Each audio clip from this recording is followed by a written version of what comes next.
సాయిరామ్. మోహన్వాణి ప్రేక్షకులకి నమస్కారం అండి.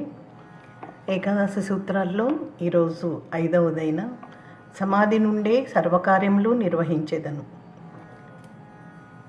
బాబా సశరీరులుగా ఉన్నప్పటికంటే ఇవాళ బాబా నిర్వహిస్తున్న అవతార కార్యం రోజు రోజుకి ఎలా ఉధృతంగా ఒక మహా తుఫానులా, ఒక దావాగ్నిలా ప్రపంచాన్నంతా పరివేష్టిస్తుందో మనం స్పష్టంగా చూస్తున్నాం. లోకమంతా షిరిడి పెరిగి విశ్వమంతా వ్యాప్తమైంది. ఒక ప్రవచనం లేకుండా, ఒక పలుకు లేకుండా, ఒక గ్రంథరచన కానీ లేకుండా దక్షిణామూర్తిలాగా ఎంతటి బోధలు చేశారు బాబా. ఇక విషయానికి వద్దాము. ఏకాదశి సూత్రాల్లో 5వది సమాధి నుండే సర్వకార్యములు నిర్వహించుతాను. 1918 అక్టోబర్ 15వ తేదీన బాబా మహాసమాధి చెందారు. ఆయన సమాధి గావింపబడిన తర్వాత 1918 నవంబర్ 13వ తేదీన కాకా మహాజనికి సాయి కల్లో కనబడి, లే, ఇంకా పడుకున్నావేంటి, లేచి నన్ను పూజించు, నేను సమాధి చెంది నేటికి 30వ రోజు అన్నారు. కాకా నిద్ర నుంచి లేచి చూసుకుంటే నిజంగానే అప్పటికి సాయి సమాధి చెంది 30 రోజులైంది.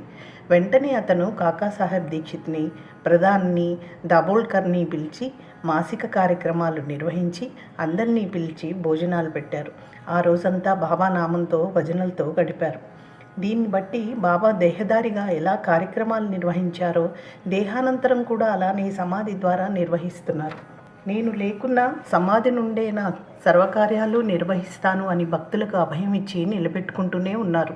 కానీ బాబాకి అత్యంత సన్నిహితంగా ఉండి బాబాని ప్రత్యక్షంగా సేవించి ఆయన అభయవాక్కులు విన్నవారు కూడా బాబా సమాధి అనంతరం ఆయన్ని విశ్వసించలేకపోయారు. బాబా కలలో కనిపించి చెప్తే కానీ మాసికం కూడా గుర్తు రాలేదా, లేక బాబాకి మాసికాలేంటి అని అనుకున్నారా? ఏది ఏమైనా ఆయన కార్యాలు భక్తుల ద్వారా లోక కళ్యాణం కోసమే చేయించేవారు. బాబా సనాతనుడు కాదు అనుకునే వాళ్ళకి ఇది ఒక ఉదాహరణ. బాబా విశ్వవ్యాపి కనుక దేహంతో పనిలేదు. నిర్గుణ పరబ్రహ్మాన్ని గురించి మాటల్లో చెప్పలేము, ఇంకో వస్తువుతో పోల్చలేము. ప్రపంచంలోని వస్తువులన్నీ కొంతకాలానికి నశించేవే, కానీ బ్రహ్మము అటువంటిది కాదు. అది శాశ్వతమైనది, శుద్ధ చైతన్యమైనది. సముద్రంలో మంచుగడ్డను ఎలా గుర్తించలేమో బ్రహ్మాన్ని అలాగే గుర్తించలేము. బాబా విశ్వవ్యాపి గనుక ఆయనకు దేహంతో పనిలేదు. భౌతికం ఆయనకి ప్రమాణం కాదు. ఆయన ఒక శరీరం కాదు. ఆయన్ని అవగాహన చేసుకోవాలంటే ఎంతో కొంత జ్ఞానం అవసరం కదా. అజ్ఞానాన్ని పోగొట్టుకోగలిగితే సాయితత్వం అర్థమవుతుంది. జ్ఞానానికి భ్రమ అనే పొరను జోడించటమే అజ్ఞానం. దేహం భ్రమ కాదు, అది శాశ్వతం అనుకోవటమే భ్రమ. భ్రమ నశిస్తే దేహం అశాశ్వతం అన్న సత్యం తెలుస్తుంది. ఈ సత్యం తెలియటమే జ్ఞానం. జ్ఞానం కలిగితే మోహం నశించి దుఃఖం లేని ఆనందమయ స్థితి కలుగుతుంది. బాబా వంటి సద్గురువు మనకి లభించిన ఆయన కృపతో 1-2 జన్మలలో తరించేవారు అరుదుగా ఉంటారు. కారణం, నిజంగా ఆత్మజ్ఞానం కోసం ప్రయత్నం చేసేవారు వేల మందిలో ఏ ఒక్కరో ఉంటారు. రాగద్వేషాలలో చిక్కి మనం అడుగడుగునా పరమపద సోపానంలోని పావుల్లాగా సద్గురువుని తగిన రీతిలో సేవించలేము, ఆయన్ని తెలుసుకోలేము. మాయ మనల్ని అలా చేస్తుంది. కాబట్టి బాబా లాంటి సద్గురువు లభించిన అనేక జన్మలు ఎత్తాల్సి వస్తుందేమో కనుక ఆయన రక్షణ మనకు ప్రతి జన్మలోనూ అవసరమే. అటువంటి రక్షణ అందించటమే ఆయన విశిష్టత. అందుకే బాబా అనేవారు, నేనెవరిని మధ్యలో విడవను, చివరి వరకు గమ్యం చేరుస్తాను అని. చివరి వరకు అంటే మన జన్మ పరంపరలు ఆగిపోయే వరకు రక్షిస్తానని. అలాగే మీరు ప్రపంచంలో ఎక్కడున్నా మీ చెంతనే ఉంటాను, మీ హృదయమే నా నివాస స్థలము అన్నారు. అంటే భౌతికంగా పారమార్థికంగా కూడా ఆయన రక్షణ ఎలా ఉంటుందో చెప్తున్నారు. అది అవగాహన చేసుకునే స్థితికి మనం ఎదగాలి. ఆయన్ని గుర్తించగలగాలి, ఆయన మాటలు వినగలగాలి, ఆయన్ని చూడగలగాలి. అందుకు మనం ఏం చెయ్యాలో వివేకంతో ఆలోచించాలి.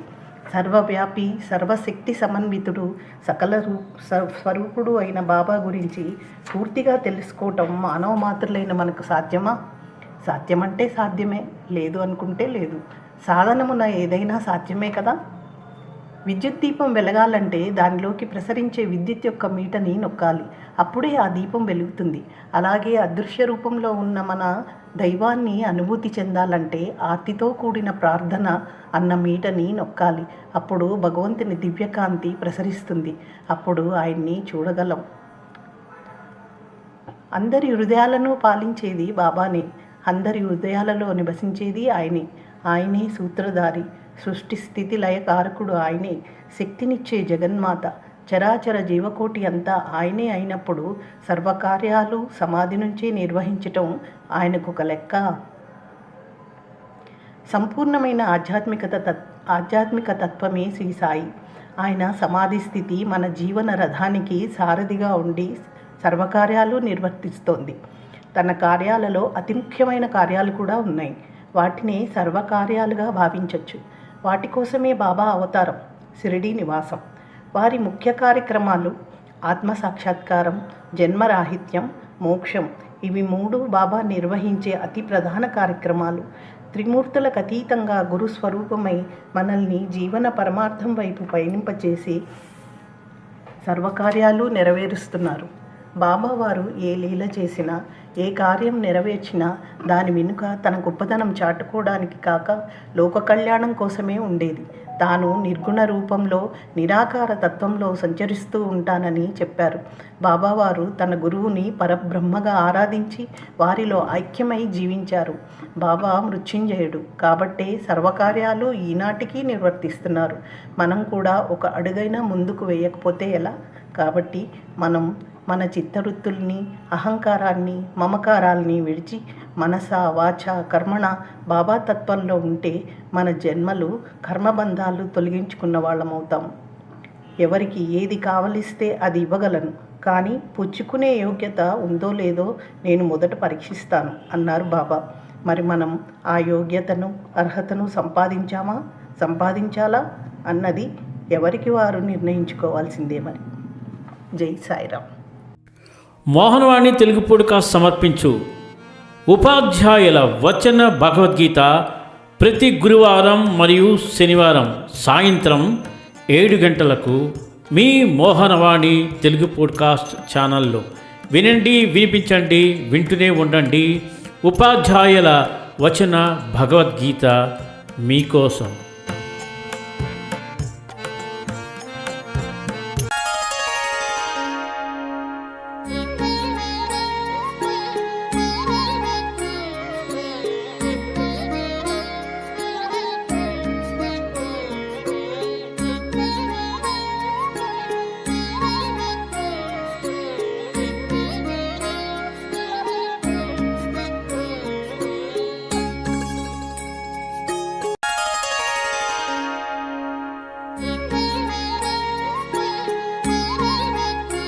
ఇంతవరకు మన ఛానల్కి ఎవరైనా సబ్స్క్రైబ్ చేసుకోకపోతే ఇప్పుడే ఈ క్షణమే సబ్స్క్రైబ్ చేసుకుని ఆ పక్క నుండి బెల్ బటన్ మ్రోగించి మమ్మల్ని ప్రోత్సహిస్తారని మనస్ఫూర్తిగా కోరుకుంటూ సర్వేజన సుఖినో భవంతు, లోకా సమస్త సుఖినో భవంతు.